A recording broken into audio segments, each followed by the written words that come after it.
sa Mahiwagang Burnay. Mula sa Mahiwagang Burnay.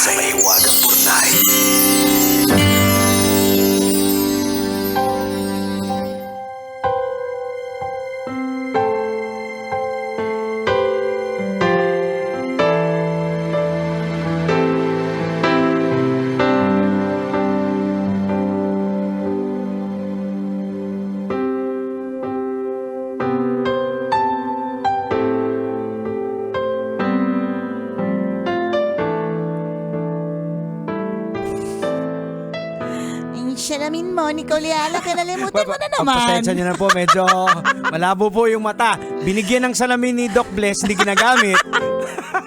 Sorry na po, ito na. Okay, zoom mo. Zooming! Zooming in! Dear kumikinang na tambalang Nicole Ayala at Diego Bandido. Itago niyo na lang po ako sa pangalang EJ.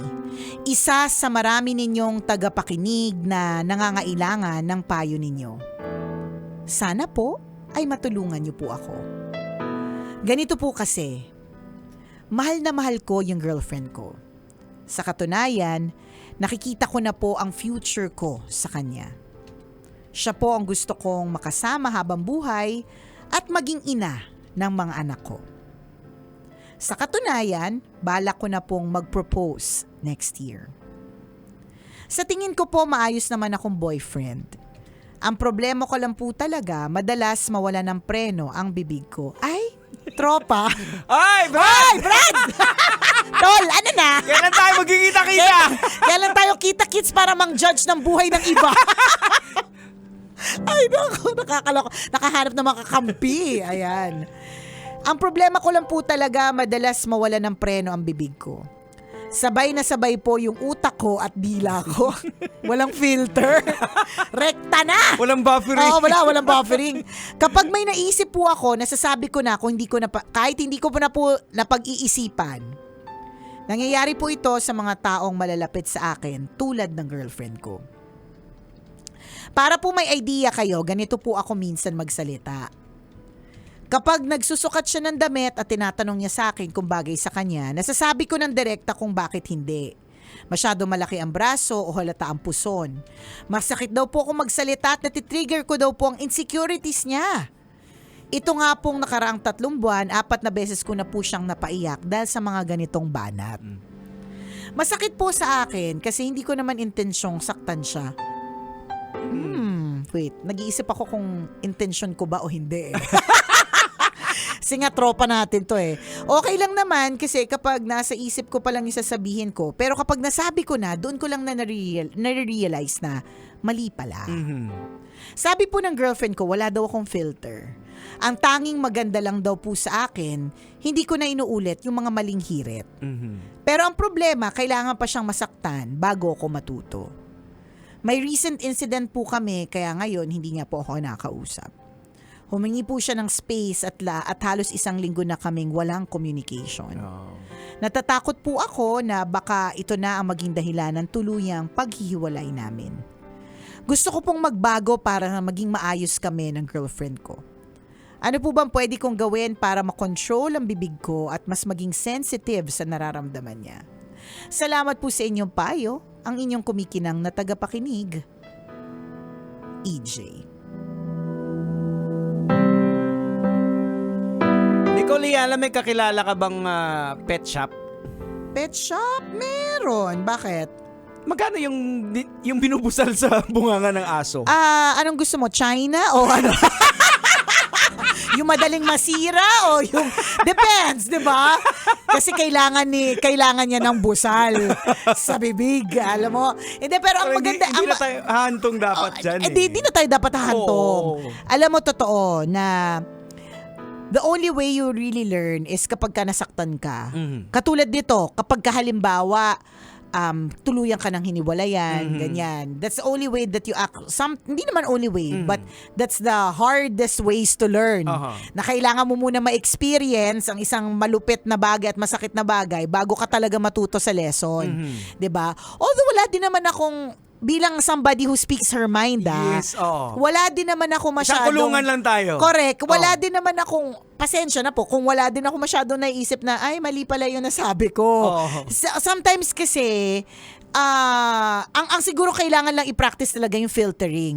Yung tatandaan mo lang, habit yan hindi po siya madali. Kasi Oo. hanggang ngayon natututunan, pinipilit po namin ito matutunan 'di ba? But para sa akin, there's nothing completely wrong with saying what's on your mind. Nagiging honest ka lang. Nagiging Sa totoo honest ka lang. Minsan, ang problema ay yung mga taong tumatanggap. Aha. So, for example, at kailangan lang natin ding tandaan na hindi lahat ay madaling tumanggap ng criticism. May mga ibang sensitive sila dyan kasi katulad ng girlfriend mo, nandito-trigger insecurities niya. Yung bang malaki na nga, sinasabi mo pa, malaylay na nga, inulit-ulit mo pa. Yung may mga ganun. Hindi lahat kayang tanggapin na gusto nila na, uy, sabihin mo sa akin para at least alam ko mali. Hindi lahat ganun May mga tao talagang very typical like your girlfriend. Pero para sa akin, again, there's nothing wrong with speaking your mind. It's just Totoo. that try to develop the habit of filter. Ayan. Yung EJ, yung pinagdadaanan mo ngayon, parang lang yan hindi mo siya totally mababago. Hindi. Makakapag-adjust ka. Eto na tayo Correct. So, ang nagbabago lang dyan kung minsan, yung mga taong makakaharap natin na talagang perfect match natin. Yeah. Like for example, Nicole Liala, 'di ba? Perfect match yung asawa niya dahil it's a music sa ear niya, yung mga Oo. pagdadakdak niya, 'di ba? Correct. Ganun. Oo. So, are you saying, Jex, na maaring hindi din kayo match ni girlfriend? Ayokong basagin Maaari, yung kaya balon nga, mo. Kaya pero maaari. Oo. 'Di ba? Kasi hindi mo pwedeng baguhin yan. Kumbaga, yan na yun na wire yung utak mo. Yes, pwede ka mag-adjust. Pwede ng ka mag-adjust. konti. Kasi pero nga yung yun yan babaguhin mo talaga, hindi namin... hindi. Ilang beses na namin sinubukan na, hindi kami Oo, hindi magsasalita. ka magsasalita. Tikong bibig. No, huwag ka magsalita. Huwag mo sabihin. Kasi yung utak natin Oo. nagro-rolyo siya Correct. Problema siya ng mga matitilino actually. Oo. Wow. Sabi nga, isang kulungan lang tayo Yun, ako ang nakikita ko lang dyan is ang ipapractice mo lang talaga yung filtering. Kasi pwede mo talagang ikapahamak yan. Oo, yan. Yun talaga yun. Eto ngayon, in a way, ikinapahamak mo kung talaga maghihiwalay na kayo ng dahil dyan. In future situations, pwede mo yung ikapahamak sa opisina. 'Di ba? Pwede mo ikapahamak talaga yan Yun Kaya yun talaga yung pwede mong i-try, filter. Mag-iisip ng mabilis kung makakatulong o hindi. Oo. Pag sinabi ko ba to, makakabuti o hindi. Mga ganun. Yun yung itatry natin na habit na i-try to practice. Pero Oo. hindi siya madali. Hindi mo Pero- pwedeng pilitin yung sarili mo na, ay, hindi na ako magsasalita. I won't speak my mind. Hindi na ako ganun. Kasi hindi ka ganon!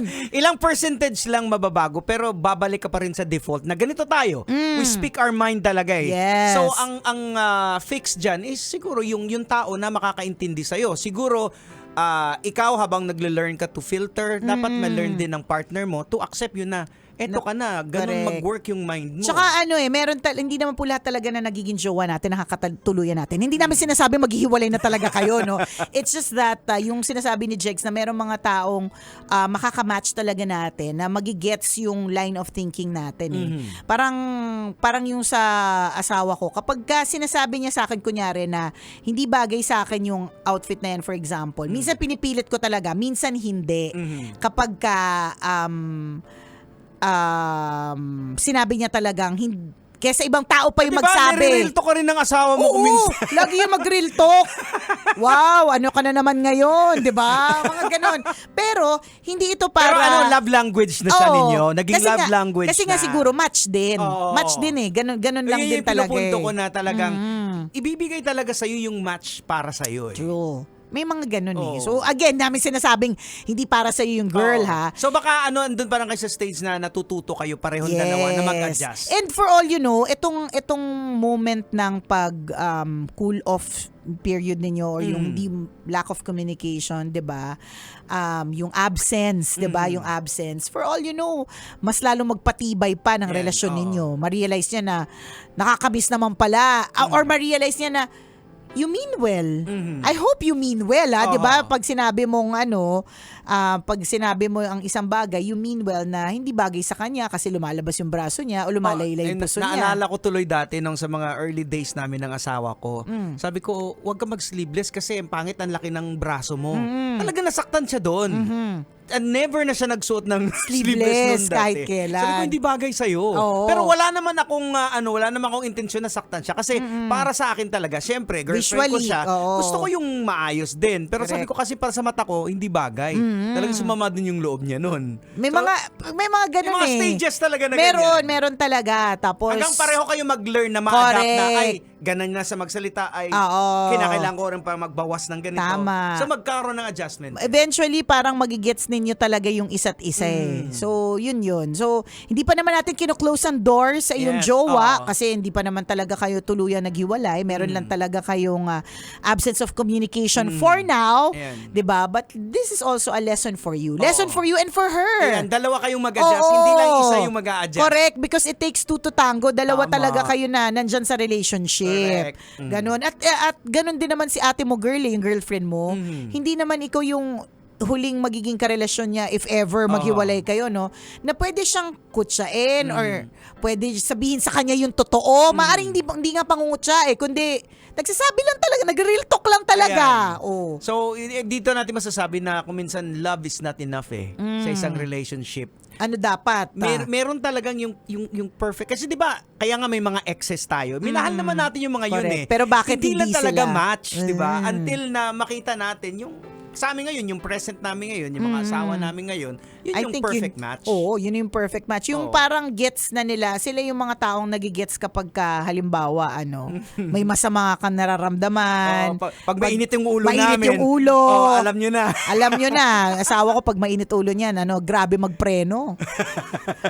Pero tapos bibilisan. Pero ngayon, I'm happy sa fuel crisis.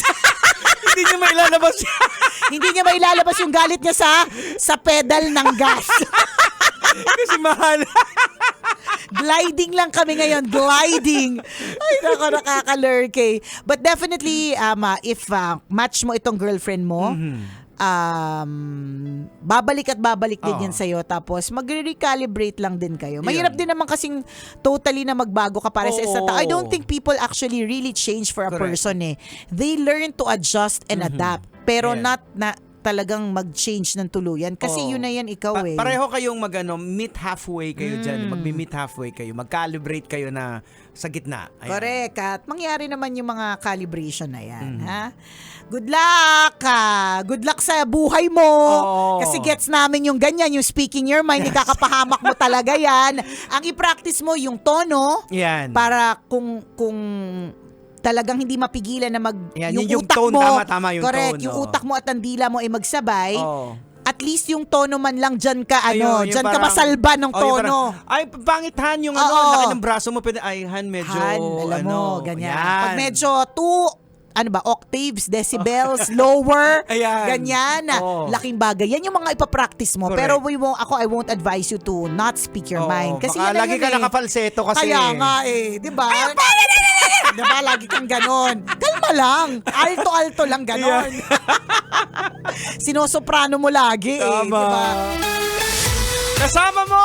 Ako po si Diego Bandido. At ako po si Nicole Yala. Kailangan pa bang i-memorize yan? Basic!